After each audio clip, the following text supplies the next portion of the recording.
हाय दोस्तों, अस्सलाम वालेकुम। आज मैं फिर से एक नई वीडियो के साथ आपकी खिदमत में हाजिर हूं और आज मैं आपको बताने वाला हूं कि कुवैत की जो कंपनी होती है वो जो आपको एकोमोडेशन हो गया, ट्रांसपोर्टेशन हो गया, मेडिकल हो गया, इंश्योरेंस हो गया, ये सब चीज़ जो देती है ना, तो ये सब चीज़ की आज सच्चाई और पोल खोलने वाला हूँ।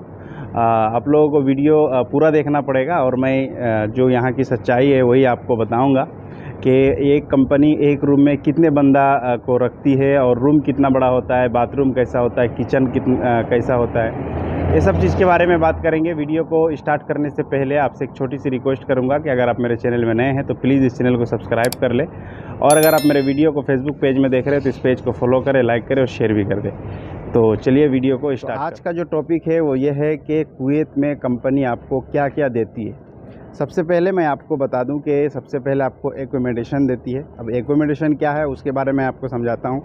उसके बाद ट्रांसपोर्टेशन हो गया जो आने जाना होता है, और उसके बाद मेडिकल हो गया, उसके बाद हो गया इंश्योरेंस। ये 5 चीज़ें जो है कंपलसरी, ये 4 चीज़ें जो है ये कंपलसरी आपको कंपनी देगी। आप किसी भी कंपनी में जाइए, है ना। अब मैं आपको समझाता हूँ कि एकोमोडेशन का मतलब क्या होता है और उसका थोड़ा डिटेल्स बताता हूँ।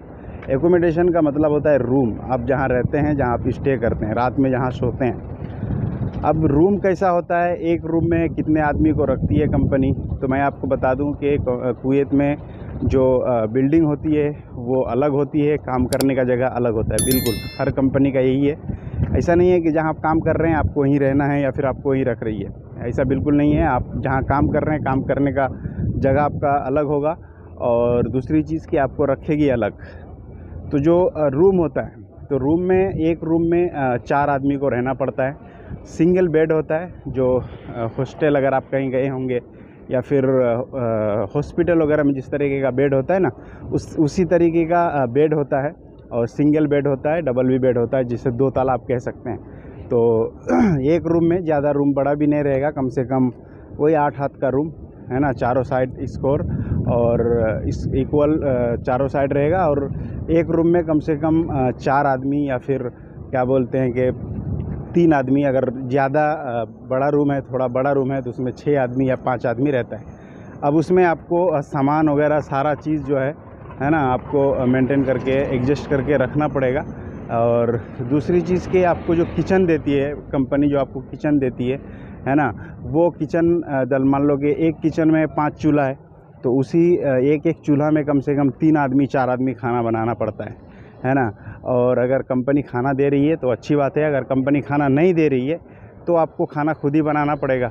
तो उसके लिए क्या है कि आपको एक चूल्हा में कम से कम 3 आदमी या 4 आदमी मिलकर उसमें खाना बनाते हैं। दूसरी चीज़ के जो टॉयलेट और बाथरूम होता है वो भी ठीक ठाक होता है, लेकिन क्या है कि जो टॉयलेट का अलग और बाथरूम माने नहाने का अलग नहीं होता है। एक ही में आपको टॉयलेट भी है और उसी में आपका नहाने का भी है। तो ये हो गया एकोमोडेशन, जो कि कुवैत की कंपनी इसी तरीके से अपने वर्कर्स को या फिर एम्प्लॉइज़ को रखती है, जो कि एक रूम होता है, उसमें 3 आदमी 4 आदमी रूम के हिसाब से होता है। लेकिन ज़्यादातर कंपनी जो है 4 आदमी को रखती है, एक रूम में 4 आदमी को रखती है।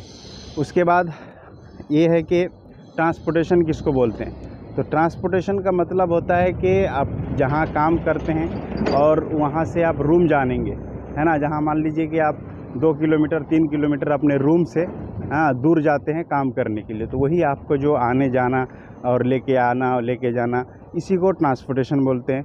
तो ये बस होती है, या फिर किसी कंपनी में ज़्यादा आदमी होता है तो बड़ी बस रखते हैं, या फिर अगर नॉर्मल आदमी होते हैं तो उसमें जो कोस्टर जो बस होती है वो सब बस होती है ना।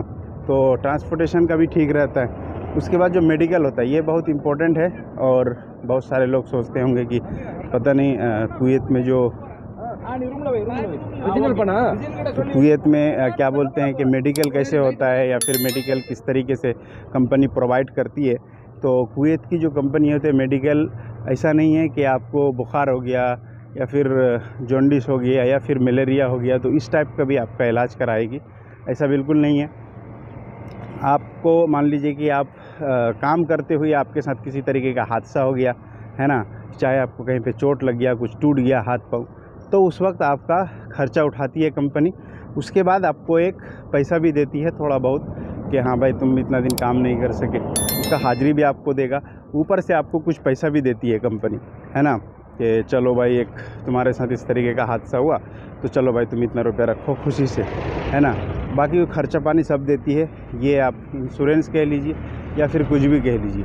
दूसरी चीज़ है कि इसी तरीके से इसको मेडिकल देते हैं। ऐसा नहीं कि आपके साथ कुछ भी हो जाए तो आपको डॉक्टर के पास लेके जाएगा या फिर आपको दवा कराएगा, ऐसा बिल्कुल नहीं है। काम करते वक्त ड्यूटी के समय अगर आपके साथ कुछ हो जाता है तो उस वक्त कंपनी की पूरी जिम्मेदारी होती है कि वो आपका ख्याल रखे। दूसरी चीज़ इंश्योरेंस, इसी को बोल सकते हैं आप। और एक सबसे बड़ी चीज़ है और सबसे बड़ा फ़ायदा भी इसको बोल सकते हैं, कुवैत में अगर कोई भी आप कंपनी में रहते हैं, है ना, 5 साल आपका एग्रीमेंट है या फिर 4 साल आपका एग्रीमेंट है, अगर अपना एग्रीमेंट पूरा के आप घर जाते हैं तो आपका क्या है कि वो कंपनी जाते समय आपको एक अच्छा अमाउंट देती है, एक मोटा पैसा देती है ना। अगर आप किसी कंपनी में 10 साल या 5 साल या फिर 12 साल 15 साल तक रुकते हैं तो उस हिसाब से आपका पैसा मिलेगा।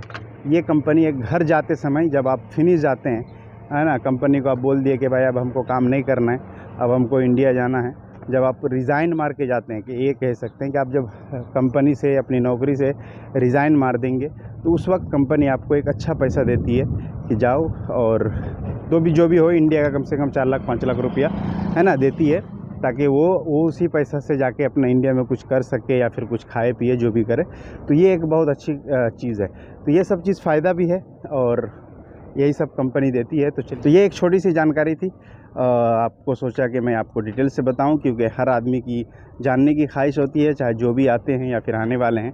तो चलिए वीडियो को यहीं से ख़त्म करता हूँ। चलते चलते आपसे एक छोटी सी रिक्वेस्ट कि अगर आप मेरे चैनल में नए हैं तो प्लीज़ इस चैनल को सब्सक्राइब कर लें, और अगर आप मेरे वीडियो को फेसबुक पेज में देख रहे हैं तो इस पेज को फॉलो करें, लाइक करें और शेयर भी कर दें। चलिए, थैंक यू, अस्सलाम वालेकुम।